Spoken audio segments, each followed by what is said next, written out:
Shalom Bapak Ibu sahabat Galilea yang diberkati oleh Tuhan Yesus. Jumpa lagi di hari ini.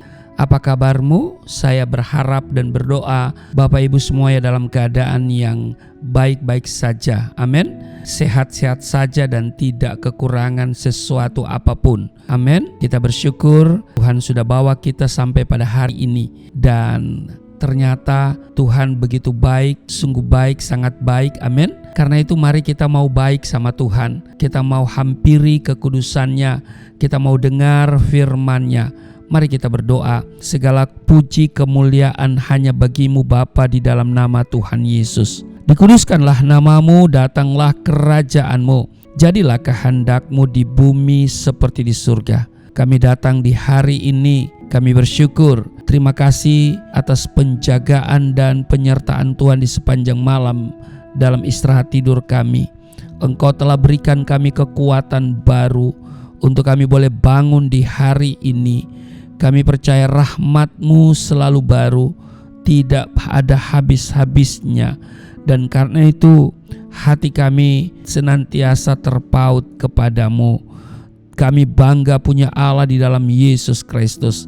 Maka hamba mohon kepadamu di hari ini kami semua terpelihara. Firman yang akan kami baca akan memberikan kami kekuatan untuk melangkah.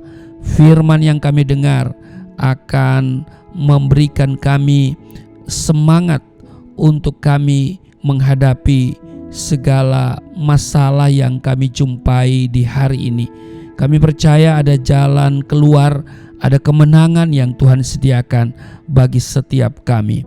Dan oleh firman itu kami akan bersemangat melanjutkan perjuangan bersama Engkau. Terpujilah Engkau, urapi kami semua, urapi juga hamba-Mu di dalam nama Tuhan Yesus. Amin. Kita lihat satu ayat di Filipi pasal 2 ayat 5. Hendaklah kamu dalam hidupmu bersama menaruh pikiran dan perasaan yang terdapat juga dalam Kristus Yesus. Bapak Ibu sahabat Galilea yang diberkati oleh Tuhan Yesus, kehidupan adalah sebuah perjalanan. Mari kita perhatikan Filipi pasal 2 ayat 5 ini dikatakan hendaklah kamu dalam hidupmu bersama menaruh pikiran dan perasaan yang terdapat juga dalam Kristus Yesus.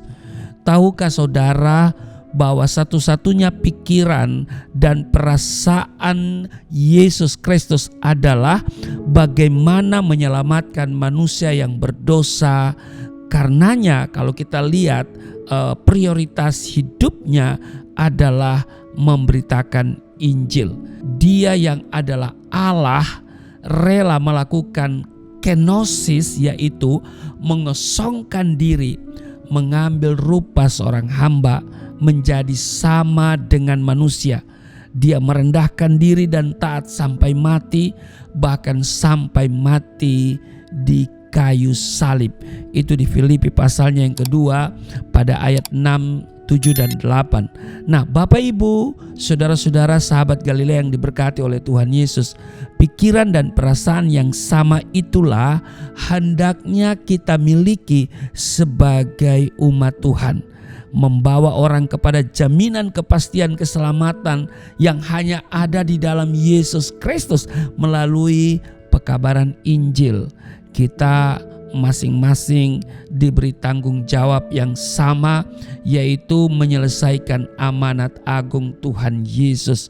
Yesus katakan, pergilah, jadikanlah semua bangsa muridku. Bapak Ibu, mari kita mau berjalan bersama Tuhan. Hidup adalah sebuah perjalanan.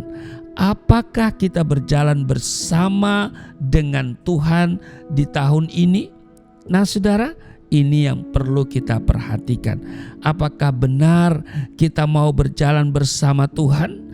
Nah, Alkitab mencatat sedikitnya 2 orang yang hidup berjalan, bergaul amat karib dengan Allah. Yang pertama Nuh. Di Kejadian pasal 6 ayat 9, Nuh adalah seorang yang benar dan tidak bercela di antara orang-orang sezamannya. Dan Nuh itu hidup bergaul dengan Allah. Nuh yang pertama. Yang kedua, Henokh. Di Kejadian pasalnya yang ke-5 ayat 24, dan Henokh hidup bergaul dengan Allah, lalu ia tidak ada lagi sebab ia telah diangkat oleh Allah. Nah, Bapak Ibu sahabat Galilea yang diberkati oleh Tuhan Yesus, mengapa Tuhan menghendaki umatnya berjalan bersamanya? Di Ulangan pasal 10 12 dan 13 mencatat, maka sekarang hai orang Israel, apakah yang dimintakan daripadamu oleh Tuhan Allahmu selain dari takut akan Tuhan Allahmu, hidup menurut segala jalan yang ditunjukkannya, mengasihi Dia, beribadah kepada Tuhan Allahmu dengan segenap hatimu dan dengan segenap jiwamu. Ayat 13, berpegang pada perintah dan ketetapan Tuhan yang kusampaikan kepadamu pada hari ini, supaya baik keadaanmu. Jadi perhatikan ya, kalau kita berpegang pada perintah dan ketetapan Tuhan ya, yang Tuhan sampaikan kepada kita, maka dikatakan baik keadaanmu. Kata baik di sini diterjemahkan dari bahasa Ibrani tov. Artinya tov ya, artinya adalah baik dalam arti yang seluas-luasnya.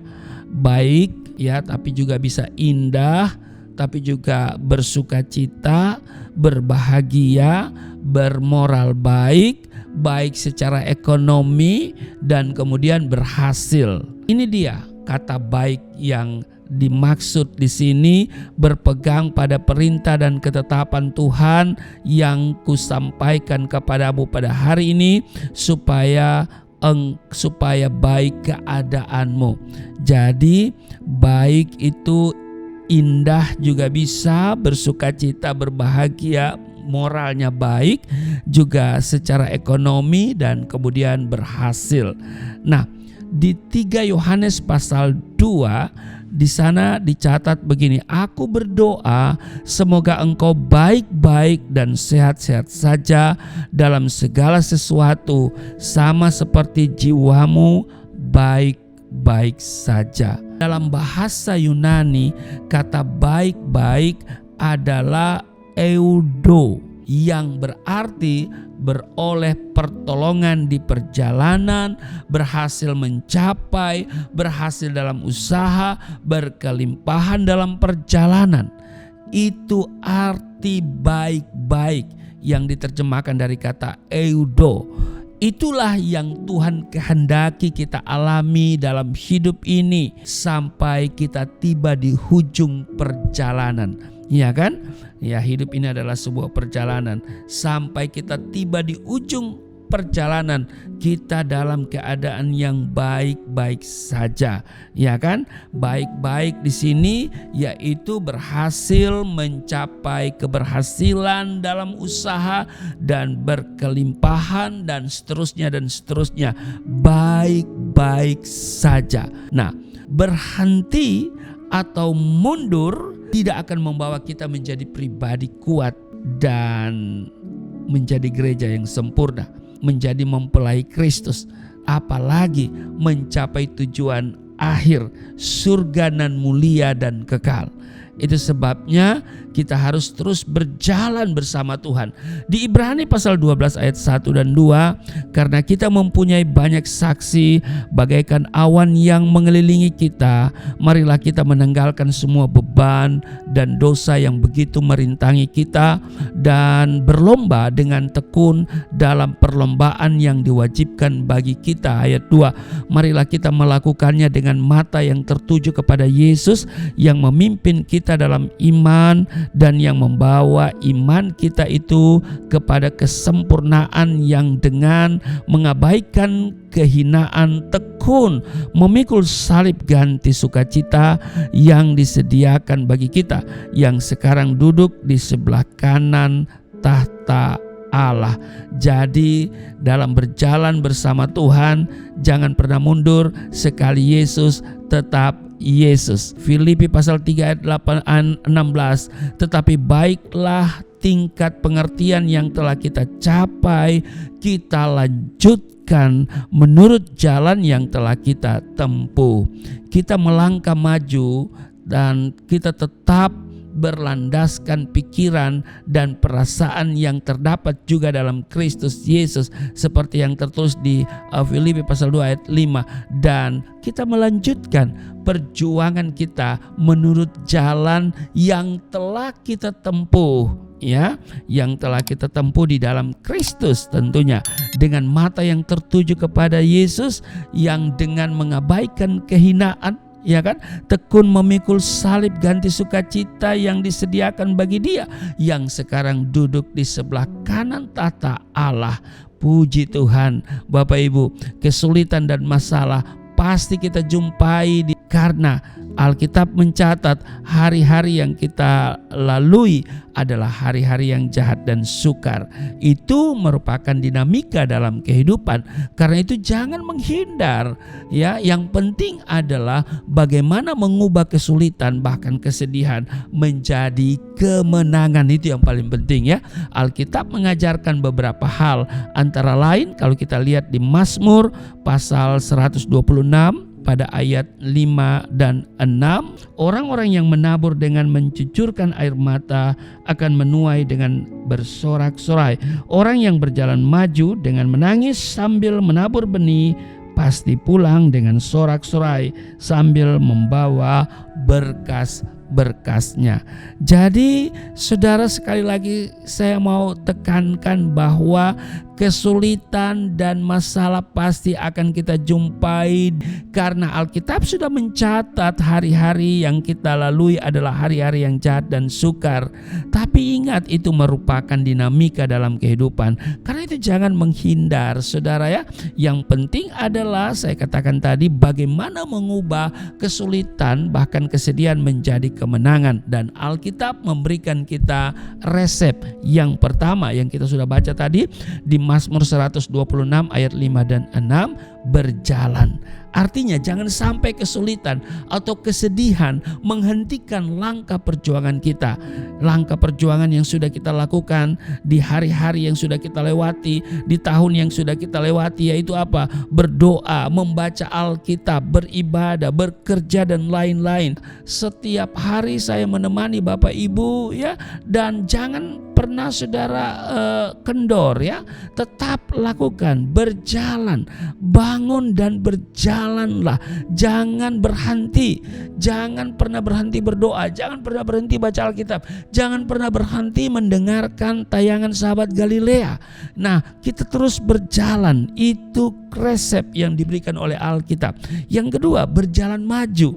Pastikan bahwa kita tidak sedang berjalan di tempat, sebab dikatakan begini, orang-orang, ya, orang yang berjalan maju dengan menangis.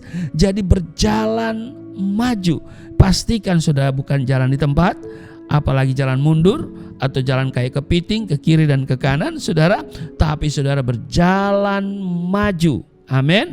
Tekad untuk maju berarti siap meninggalkan masa lalu dan bergerak menuju masa depan yang penuh pengharapan di dalam Tuhan Yesus. Haleluya. Itu yang kedua. Yang ketiga, yang terakhir, tetaplah menabur yang baik. Dikatakan orang yang berjalan maju dengan menangis sambil menabur benih, ya, benih yang baik, ya saudara. Masa-masa sukar seringkali memancing kita untuk bereaksi buruk seperti marah, mengomel, membenci, mendendam dan sebagainya. Hal itu justru akan merugikan saudara. Tetaplah lakukan kebenaran dalam kebaikan, ya kan? Ya, apapun kesulitan dan masalah yang kita hadapi, teruslah menabur. Mungkin kita masih dalam kekurangan, mungkin kita tidak berada dalam kesulitan, tetapi dikatakan orang yang berjalan maju dengan menangis sambil menabur. Ya saudara, mari lanjutkan perjuangan, ya kita. Ya, kita harus tetap menabur benih yang baik. Sekalipun kita berada dalam kekurangan, dalam kesukaran, mari kita melanjutkan perjuangan bersama Yesus. Tuhan Yesus memberkati. Mari kita berdoa. Terima kasih Tuhan, Engkau sungguh baik, sungguh sangat baik dalam hidup kami. Firman Tuhan memberikan kami kekuatan. Doa adalah kekuatan hidup, nafas hidup kami. Dan kami percaya ketika kami beribadah, Tuhan hadir, Tuhan memberkati roti makanan kami, air minuman kami, dan Tuhan buat perbedaan antara orang yang beribadah dengan orang yang tidak beribadah, dan Tuhan memberkati kami, menjauhkan daripada kami sakit penyakit. Di dalam nama Yesus aku doa untuk setiap sahabat Galilea yang hari ini mungkin mereka ada dalam kondisi yang sakit, baik itu di rumah ataupun terbaring di rumah sakit. Tuhan, Engkau berbelas kasihan, Engkau berkemurahan, Engkau menjamah mereka dari tempat ini. Dengan iman aku berseru kepadamu di dalam nama Yesus, Engkau menjamah mereka, menyembuhkan mereka di dalam nama Tuhan Yesus. Yang sedang dalam kesusahan, entah dalam pergumulan soal ekonomi, soal rumah, soal pekerjaan, Tuhan hadir di sana dan Tuhan memberikan mereka jalan keluar, memberikan solusi. Engkau sumber segala berkat dan memberkati hidup mereka semua di dalam nama Tuhan Yesus. Yang letih lesu berbeban berat diberikan kelegaan, yang terikat oleh dosa dilepaskan di dalam nama Yesus. Hari ini kami terpelihara, ada kemenangan, ada kesuksesan, ada sukacita menjadi bagian kami di hari ini di dalam nama Tuhan Yesus. Haleluya, amin.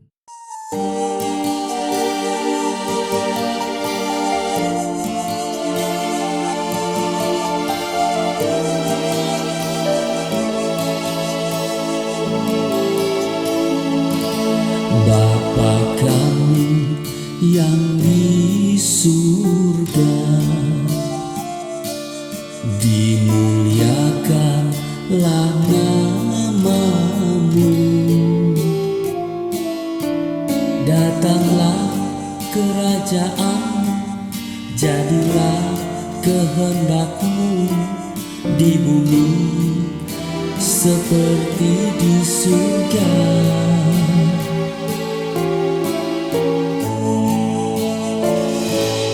Berikanlah kepada kami